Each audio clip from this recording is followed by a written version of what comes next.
Hello there, welcome to the Legends of the Force Rules Update lesson. Today we're going to go over the Comprehensive Rules 5.0, what's changed, and what that means for the game. These aren't a part of any specific level or certification, but it's important to keep up to date. There will also be a lesson available on the updates to the tournament regulations and master event document for this set as well. Once both lessons are available, there will be a small quiz that you can take to prove your mastery and understanding of the changes for Legends of the Force. We're just going to go through these in the order they're presented in the comprehensive rules, and then tie things together as it makes sense to do so. Before we dive in, there are some clarifications and minor templating changes that don't really change how the game is played or how the rules function in any meaningful way, and we won't be covering those minor details in this lesson. I recommend checking out the full comprehensive rules for all of those details. We have a couple of rules under Power and HP, 1.10 and 1.11, that have been added to account for size matters not. This pair of rules indicates that if a card changes a unit's printed power or HP, the game uses those values as the new starting point for any calculations. This means that modifiers use the new values instead of whatever the printed values are. However, this doesn't actually change the printed attributes, so using size matters not doesn't actually help you get around the uniqueness rule. There's also a section that says that if an effect like Supreme Leader Snoke, in Seat of Power, looks for a unit with the most power, any unit that is tied for the most is an eligible target. Rey, with Palpatine's power, also presents us with a new rule. If a card triggers from being drawn, it must be revealed before touching the set of cards that have been in the hand zone. It triggers from the hand zone but has not yet joined the hand. This is somewhat similar to cards being played by U-Wing reinforcement being in the deck zone but being set aside physically from the deck. If a player does add Rey to their hand and then says that they want to reveal her for the trigger, they are not able to. The opportunity has passed. Additionally, in the section covering actions, we have updates that affect primarily Kazuto Xiono, best pilot in the galaxy. It is now explicit that we progress through the game only when players pass on consecutive actions, not consecutive turns. This means that if you pass and your opponent activates Kazuto's leader side, the action phase doesn't end. In Section 2, Card Anatomy, we have a clarification that the cost on a leader unit is not how many resources you pay, but instead is a number related to when you can deploy that leader.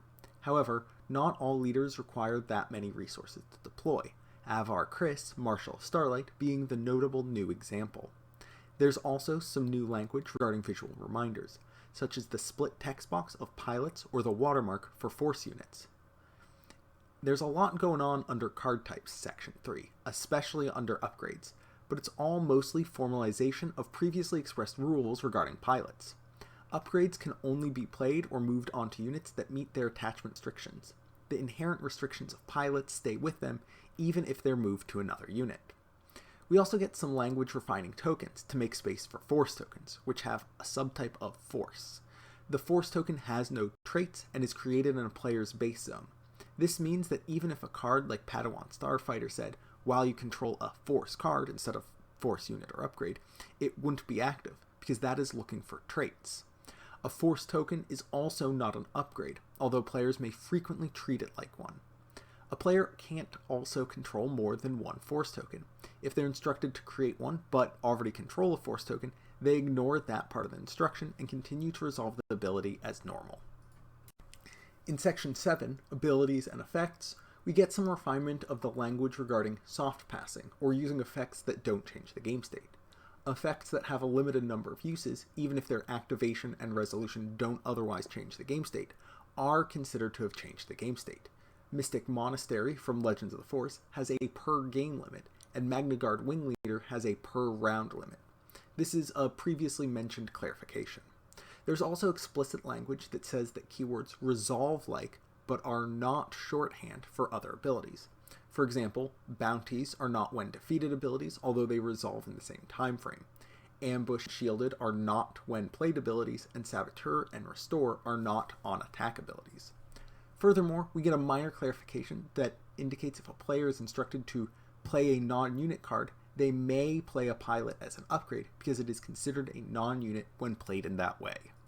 We also have our new keyword, Hidden. A unit that is hidden can't be attacked if it was played, deployed, or created this phase.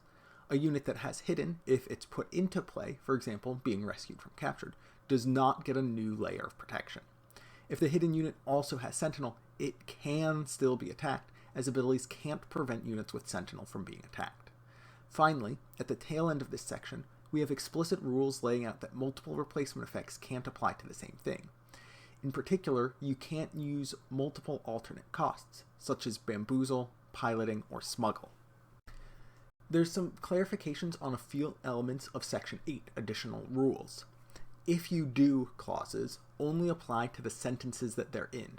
That means that with always to, you always defeat all other friendly units, even if you don't choose 2 friendly Sith units.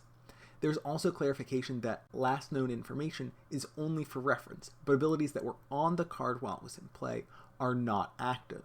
This means that targeting computer does not apply to units that deal indirect damage when defeated. However, if an ability was checking to see if the unit was upgraded or had a when defeated ability, those would be taken into consideration.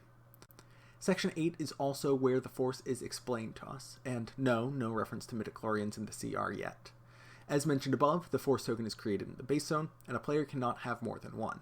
The Force is with a player while that player controls a Force token. If the player is instructed to use the Force, they may defeat their Force token. They may not choose to defeat their Force token if the Force is not with them. Section 9. Formats. There's a whole new format, Trilogy. Trilogy is a format where players bring 3 decks and play a modified best-of-3 match with those decks. For deck construction, the restrictions that apply to a premier deck apply to the set of 3 decks. That is to say, the decks have 1 leader and 1 base each, with no repeated leaders or bases, no more than 3 copies of any unit, event, or upgrade, and a minimum of 50 cards. These are, of course, modified by the usual suspects like Swarming Vulture Droids and Data Vault. Trilogy decks also do not have sideboards. Furthermore, Trilogy currently uses the Eternal ban list, not the Premier ban list. That means that Boba's back on the table. The modified best of 3 begins with a ban phase. Each player presents their leader and base pairs to their opponent, and then each player secretly selects 1 deck to ban from their opponent's pool. Players reveal their choices, and the chosen decks are unavailable for the rest of the match. The players secretly choose which deck of their own they will play for Game 1. After a game finishes, the winning deck is put aside, and that player must select their remaining deck for any remaining games. The other player may choose which of their 2 decks they want to play. If there is a drawn game, players play another game with the same decks. Finally, there's a quick clarification that may be one of the most important for pre-release. Instead of any common base with 30 HP and no abilities, players may use any common base of the appropriate set, i.e. the set for which they have opened packs. And that's it. Thank you so much for joining us, and I encourage you to take a look at the Legends of Force Mastery Quiz after you reviewed the policy updates as well.